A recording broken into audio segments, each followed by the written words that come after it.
Cuba tanya diri sendiri, kalau bulan depan tak ada gaji masuk, boleh tak bertahan 3 bulan tanpa pinjam sesiapa? Kalau tak boleh, itu tanda kita belum benar-benar selamat.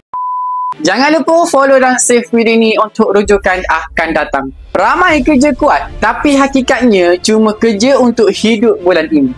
Tak ada simpanan, tak ada pelindung bila gaji berhenti. Dalam buku Wang Emas disebut, orang yang boleh bertahan sekurang-kurangnya 3 bulan tanpa gaji, itu tanda mereka dah mula bina asas keuangan sebenar. Bukan dengan cari kerja kedua, tapi dengan disiplin.